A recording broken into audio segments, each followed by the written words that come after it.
Assume we're live, and welcome to day 3 of this back to school challenge. Challenge isn't really the right word here for pressure free, uh, because I'm not really challenging you per se, but I am giving you some tips, some strategies, and some things to hopefully have you have a really great school year.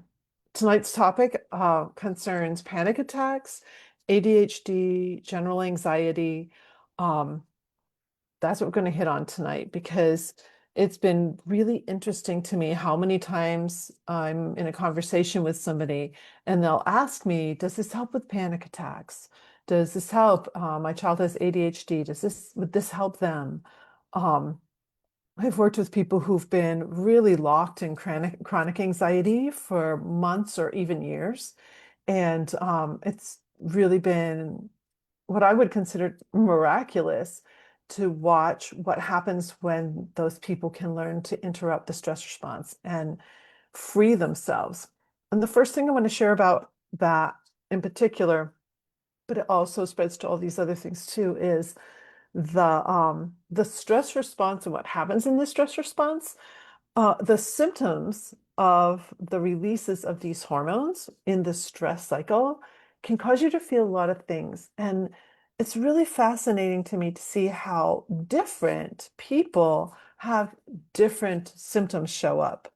So some of the things I may share tonight in any of my talks, you might be like, well, that doesn't happen to me. Like that's never happened to me.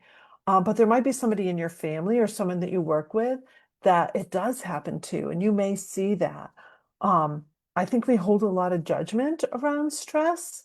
For example, I'll hear people say, oh, I'm so stressed out about this. And someone else will say, oh, that's nothing. Don't worry about it. It'll be fine. Just take a breath. They act as if there's nothing to it. And so why are you getting so worked up? But I've really come to let go of that judgment and really understand people at the ground level of what they are experiencing. Trauma is trauma, anxiety is anxiety. It's not, you don't have to say my anxiety, but the anxiety you are feeling is real.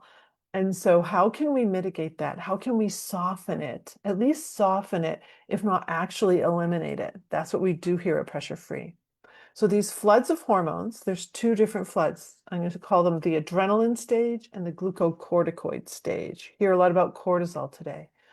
Well, one of the side effects of cortisol, and by the way, cortisol is a very good hormone. You need it to fix the damage that we did in the adrenaline phase. So it's really important to release cortisol. But one of the things about these glucocorticoids is that they can make you feel anxious for no reason. I was sharing this once with a teenager who was experiencing a great deal of anxiety. Literally, her parent told me that they hadn't seen them smile in like they couldn't even remember like a year. And they tried all kinds of things. They tried therapy, meditation, medications.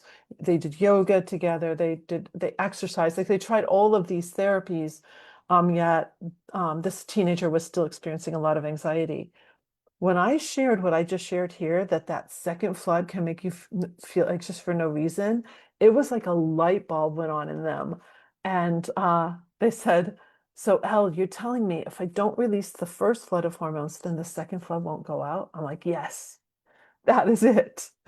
So like half of the time that you might be feeling anxious is simply from these hormones. Now that's really important to know because she asked me this too. She goes, you're telling me I'm not crazy. Actually, that's a statement. You're telling me I'm not crazy. That's incredible for a young person to feel like they're so out of control that they'd use a word like crazy. And so she broke the stress response or the stress cycle at that point faster than any of my clients had in 2.5 weeks. She had mastered using pressure free and going the whole day and not triggering the stress response. So that night when she went to sleep, her mind wasn't reeling with all these negative scenarios and problems and so she got a real night's sleep. And that is one of the things that I'd love to see happen for my clients. They get a real night sleep, deep delta wave, beautiful sleep. And then when you wake up in the morning, you have so much more energy. So just that information, knowing the science of the stress response, that your biology is affecting your psychology is incredibly helpful to help start to break this pattern of releasing these hormones. So panic attacks. Some people might feel a little panicky, but then there's that full-blown panic attack. Typically, the symptoms would be racing heart, cold, sweaty hands, sweating on the brow, feeling really hot, or else like you're going to faint. You're feeling so out of control. I had an adult client once take herself to the hospital thinking that she was having a heart attack, but what she was having was a panic attack. What's fascinating is, and I've had this with a few people, if you get a diagnosis of something wrong with your heart, it's like, oh, we can do something about that. But when you get the diagnosis of, oh, you just had a panic attack, well, how are we going to fix that? And so there's a lot of therapies you can try. Bottom line, if you can get a handle on your stress response, that's going to prevent any panic attack from ever happening.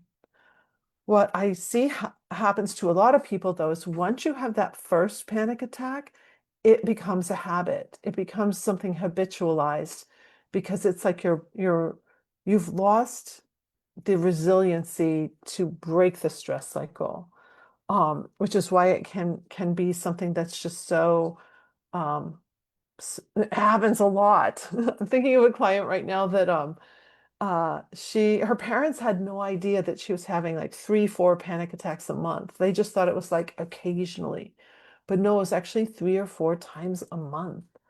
And that meant having to leave class and having to, talk to the counselor and try to get a hold of myself and just feeling so out of control that the words that my clients use are words like that.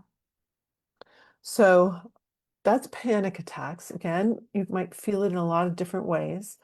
Um, let's move to ADHD for a moment. We're just going to touch on these things. If we were like doing a real session, we go really deep on a lot of this stuff, but I'm just touching on these things so I can give you some tips. With ADHD, I'm going to share my screen. So I made a little chart a little while back, and let me pull it up for you here. So let's grab this up a little bit. Things open. I'll just make it just a little bit bigger here. So if you take a look, when it comes to ADHD, inattention, hyperactivity, impulsivity, those are the 3 symptoms, main symptoms that a mental health professional would begin to dig deeper to see if you should receive the diagnosis of ADHD. There are other qualifications, such as I think it's age 12. These symptoms have to be having happened before age 12 and sustained for a period of time. And at that time has changed a couple times as they rewrite these ideas. But basically, a mental health diagnosis is a list of symptoms. So with ADHD, inattention, hyperactivity, and impulsivity. But let's go into the detail for a moment. On the right here, symptoms of the stress response. If I pull this over first. So symptoms of the stress response. What I've done is I've taken the basic symptoms of the stress response, just some of them, because there's so many of them, but the ones that are very particular and would match up to the ones of ADHD. So with inattention, you'll see difficulty paying attention. And if you look up stress hormone symptoms, one of them is difficulty focusing. So very, very similar. Forgetfulness, memory issues, disorganization, difficulty concentrating. That last one, trouble sustaining attention and difficulty concentrating could match. Disorganization, poor attention to detail. And then with the stress response, reactive and anxious. So then if we move to hyperactivity, you'll see in the black writing here, prioritizes immediate threats, neglecting critical details. To me, that's really interesting. So when we trigger the stress response, all we care about is what is happening to us in the moment that we feel like we're being attacked in some way, whether it's verbal attack or physical attack. And so we neglect a lot of details. We're just focused on trying to protect ourselves, so we don't see everything. So that's something that you're not seeing over in the other list, but I bet that a lot of my clients who have been diagnosed ADHD, they they are doing that. They're prioritizing immediate threats. They're missing a lot of detail. Fidgeting and restlessness, our reflex is hyper in fight or flight, so we can be very uncoordinated and very fidgety. So the pen clicking, the nail biting, the leg jiggling, like we're just moving. Excessive movement, so twitching, trembling, this urge to move. You don't want to sit still because you're supposed to be fighting or running away. Although some people freeze and they don't move at first, but then that hyperactivity can take over. Excessive talking. Interestingly, in the list I was looking on stress response symptoms, excessive or louder talking. I will also see people's tone of voice change. So it could be like, oh my gosh, I can't believe you're going to do that. Like we get very animated and higher pitched sometimes. The last one, impulsivity. So for ADHD, the symptom is difficulty waiting one's turn. And for and I didn't really have a correlating one for the stress response. So let's, oops, where'd it go? Oh, let me find it. I think I totally lost it. Well, let's just call it up here. File, open. Bear with me just a moment because we can always find what we need to find. Thanks to the little flying thing here. ADHD. Let's see. Here we go. So impulsivity, we're looking at impulsive behaviors, and the stress response symptom is act impulsively and disregard long-term goals. For the one in red, it's blurting out answers, hard to speak before speaking, resulting in unfiltered responses. So that idea of like you just say and do things that you later regret. I often say that, like when we trigger the stress response, we will do that. We will say things that we're like, oh my gosh, why did I say that? When we're finally overcoming what's been going on. And then the last one is difficulty making decisions, which matched up exactly. So I created this chart because it was really curious to me that the release of stress hormones causes the same list of symptoms here as the symptoms that are used in a diagnosis for ADHD.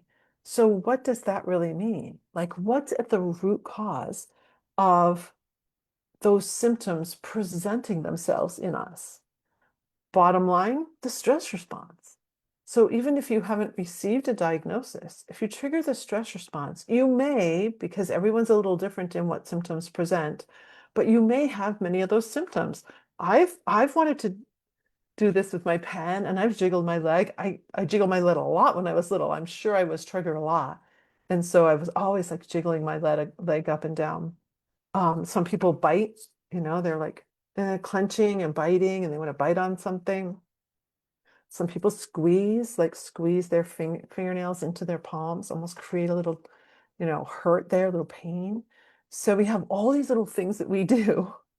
And if we back it all out, the real root is triggering the stress response. So what happens when we stop triggering that stress response? We're much less apt to present those symptoms. So we're not going to be so jittery. I remember working with a client who could do this, like unbelievable how they could flip their pen, almost like a majorette baton, very, very fast through all the fingers. And by our third session in, I noticed that the pen wasn't in their hand anymore. And at the end of our work together, I just asked, I go, so how often are you like grabbing your pen to flip it? And they just started laughing. Like I don't even do it anymore. So these reasons that we do certain things, if we can look at that root cause of stress hormone release, maybe you won't do that anymore. So that before I get into tools, I was just about to share a tool, but let's go to general anxiety for a moment. Um, Again, the second flood of hormones can make you feel anxious for no reason, which can cause this whole long time period in your day when you're worried and you really don't have a reason to be worried. And so you could receive a diagnosis of general anxiety disorder because you feel like you're always worried, even though there really shouldn't be a reason for it. Um, you then, by the way, once you've triggered this stress response, you're in a state where it's super easy to trigger again and again and again. And that's just really keeping you locked in. And so you can get to have those feelings like, I'm not normal, or this isn't right, or when can I ever get control of myself? You'll have these thoughts go through your head. At least that's what a lot of my clients have told me. Like they just feel like, oh my gosh, I can't get control of myself. I wish I could get control of my emotions, my emotional states. So let's move to some tips for this. Um, the first tip I want to give you is a fairly new one. It's a new strategy. And that's because once we receive a diagnosis or we've been presenting these symptoms, it can feel as though that's who we are. So people didn't used to say this even 15 years ago, but now they will say, my anxiety. And so it's like, oh, my anxiety. It's like we're owning it. But if you really looked at your day or a whole week, there are moments for sure that you're not under the influence of those hormones and you don't feel anxious. But it will override everything because it's just such an impactful emotion and feeling. So I have this three-step method. I do a lot of little three steps here. This one is whatever symptoms you're having, your start of this is the stem is in the past. So in the past, I had symptoms of ADHD. That could be your first sentence. So in the past, I've had symptoms of ADHD. Now, if you put your hands together and swim out like this, so it's a motion on purpose to interrupt and create a new neural pathways that can create a new habit faster for you, a new way of thinking. So we're breaking a thinking pattern here. I'm open to the possibility. So the middle part of this is hands together and then swim it out and say, I'm open to the possibility. And then the last part, the stem is that in the future, and you can spin this so many different ways. I'm going to keep it simple for tonight. In the future, I think very well, or I don't feel anxious here, or I've released my anxiety easily. So however you want to spin that. So in the past, I've had symptoms of ADHD. I'm now open to the possibility that those symptoms are gone. However you want to spin it to make it um, possible for you to start to move in that direction. Now, the reason I created this tool the way I did is because a lot of times as coaches, as teachers, we've got someone experiencing this and we want to jump to this, but we need a bridge. So this motion is the bridge because our brain loves to hear the words open and possibility. So when you say, I'm open to the possibility, things can get moving, beliefs can get changed. And we can be so locked into um, to these symptoms being our identity, and they don't have to be. SWIM, by the way, stands for switch, SW, internal mindset. So I'm doing it with a physical motion. Hopefully you smile a little. That will help also your brain work in that right direction and getting clear about what we really want. We've identified what's happened in our past and we're open to the possibility of getting clear about what we want in the future. You can use this for anything. Anything where you feel stuck or you've heard your brain say things about yourself that you don't want to say anymore. So you can notice those things too. I used to say, I'm not very visual. Well, I see very well. And so it's like, okay. In fact, my violin teacher thought I had a photographic memory. So in the past, I used to say that I didn't see things very well. I'm now open to the possibility that I notice things very well. So that's an example of that. Um, so that's the first tool I wanted to share tonight. Second tool that I would like to share for you with ADHD and with feelings of anxiety is actually a recovery tool because if this is happening for you, especially if you're having frequent panic attacks or anxiety feelings, um, I want you when you notice these feelings, but feel like, oh, I'm too late to use any of these tools that Ella's teaching me. I want you to cut yourself a break. This is what I call a recovery tool. And it's a statement because you're human and you get to cut yourself a break. Just those words get to soften everything a little bit for you, which will help you not trigger again and again and again. So cut yourself a break. I think I'll add one more. This is another recovery tool. I call it know and trust that you can get over this. Know and trust that you can get over this. So I will say it to myself, like, Elle, cut yourself a break. Know and trust you can get over this. Or I'll use the pronoun I.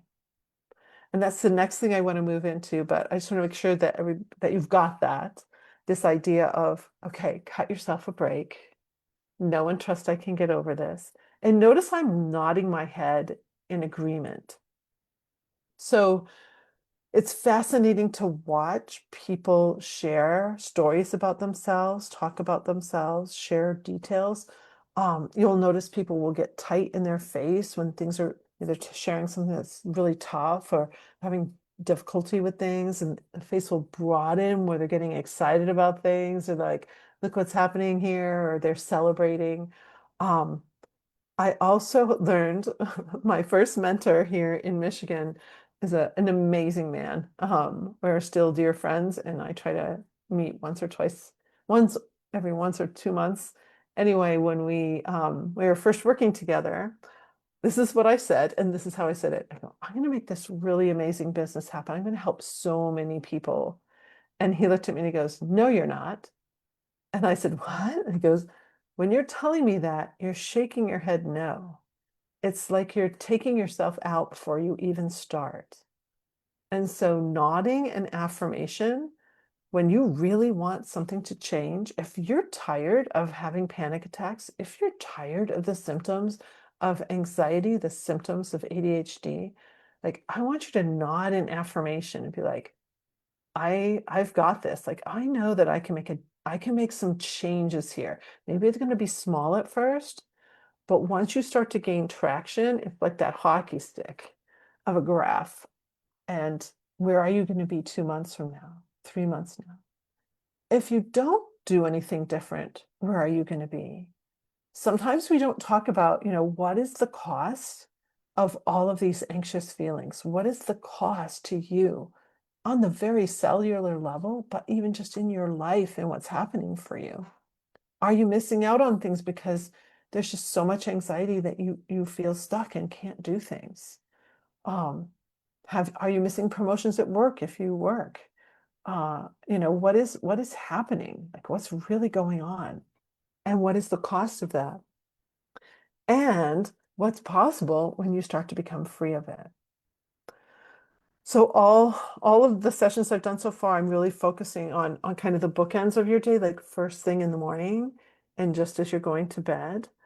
In this case, because of the second flood of hormones, really watching that evening time period from like 4 or 5 p.m. on, making sure that you're being really vigilant about noticing any tensions and relaxing your abs or smiling or pushing the Ferris wheel, like all these tools, or swim it out. If you have trouble sleeping, there's the perfect swim moment. Okay, in the past, I've had trouble sleeping. I'm now open to the possibility that I can sleep really well. So play with these patterns to notice them first and then start to break them. But surely that evening time is important because otherwise it's hard to get to sleep, or 2 a.m. wake up and you're just in the downward spiral because of these hormones. Literally, your biology is telling you to be upset, to wake up, be upset. And we don't need to be that. Um, and let's go to my last tool for you tonight. My last tool for you tonight is the way lower abs of your body. If you can put your hand where your belly kind of tucks in and just close your eyes for a moment and see if you can really release any tension in those muscles there. So that spot there instantly tells your brain that there's no reason to go into fight or flight because that spot is protecting your most precious organs. And when you relax those muscles, there's no reason for you to go into fight or flight. I call it your safety, your empowerment, or power, your love, and your money. So when you relax there, you're going to be just in such a better state to then acknowledge and see your patterns and interrupt them. But you're also going to feel safer. And I think truly today, one of the reasons there's so much anxiety is that most of us just don't feel safe. We don't feel safe on the internet. We don't feel safe in social media. We don't feel safe walking around. Like we have to always have situational awareness, especially if you're a female, but really everyone does. Um, or at least we've been inculcated to believe that we do. So it's like this, there's so much fear that is really unnecessary. So when you can be vigilant without being fearful. Does that make sense? So you can be aware without triggering that stress response and moving into those symptoms that are going to take you out. But feeling safe is really important. So many children do not feel safe in school. I don't know if you remember that song from, well, when was it? Maybe 2008, Mad World. Um, there's that's a really beautiful song, but there's a moment in that song where it talks about going to school and being so afraid and the teacher not even noticing them, see right through me, see right through me. I just heard that song the other day and it reminded me of so many students that I have coached that just kind of felt like they were in the shadows, like they didn't matter. And maybe it was because they were CD students, they weren't straight A students. Maybe they were quiet or they just didn't feel they have anything to give a value in the classroom. But a lot of people go through their entire schooling feeling inadequate, feeling like they're not good enough. And really missing out on experiencing their full potential. I've helped so many students, and to me, grades are not the final thing, but I've helped so many students improve their grades. One of my first students I coached used to get all A's and B's, but then went to a more elite school and was getting B's and C's. And their parents were very upset about it. And so we started working together. And within a matter of weeks, the grades all moved up to A's and B's again. And it wasn't a case of them not being able to learn the material. We're all brilliant. Every single brain is so brilliant. But what will stop it are those hormones because we can't think and remember. Our hippocampus back here gets really shut down.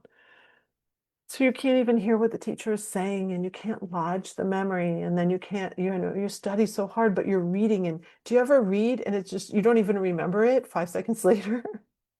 It's not your fault. It's that you release these hormones, so you can't retain the information. That can all change for you when you start to experience breaking that stress response and gaining traction with it.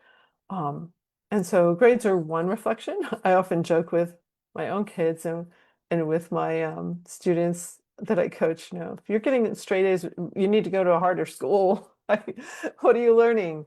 What are you learning is the most important thing, and why are you learning it and how are you going to take it into your world and what are you passionate about? What do you like? I remember um, I believe I can tell this story. My board president, when I was running a symphony, had a couple of children, and one of them did not have very good grades. But when he and his wife went into the conferences, the parent-teacher conferences, the teacher was like, "Oh, he's going to be fine. He's going to be fine." His worst grades, by the way, were in writing and English. So fast forward, he tried community college down in Florida. It didn't work. So he went skiing for a while. This child just took himself skiing for a while. And he happened to get on the chairlift and be sitting next to the editor of Ski Magazine. Now, this kid had the opportunity to kind of ski all over. He knew different resorts, he knew different things. And so the two of them start chatting. And the editor of Ski Magazine was like, "Wow, you know so much about this. would you like to write for me? He had no idea that this kid was a community college dropout. Right? He hired him on the spot, and this boy became a writer for a magazine, even though his English and writing grades were pitiful in school. So I think sometimes that we put way too much attention on certain things, um, and don't allow ourselves to really move into our full potential because of various fears or simply boredom. Like you want to be reading about skiing, you don't want to read about whatever it is that you're being asked to read about, right? So passions, fueling passions. If you're a parent, fueling your students' passions, and if they're having trouble reading, I remember once talking to a boy who had a lot of trouble reading, always pulled out of class for special reading and had a tutor all summer, and yet could read Sports Illustrated cover to cover, no problem. And also could read manuals about, like technical manuals about automotive and welding and like all those things. Had absolutely no problem reading any of that. So I think it's curious to me. And I asked this student once, I said, so when you were pulled out of class, did that make you nervous? Of course it did. Because I could hardly speak to the tutor. I could hardly speak. That's fight or flight. The throat chokes up. So making sure that our students in all the things they're doing um, are not triggering the stress response, that is the key to having less of those symptoms that may get a mental health diagnosis. And they're the symptoms of the stress response, some of them. So I hope this has been helpful. I'm always here for you if you want to reach out, um, just book a call with me. You can do that right at speakwithL.com or check out my website and book a call through there, or just DM me right here and I can send you the link to get onto my calendar and you can find a time that works for you. So have a great pressure-free night. Bye.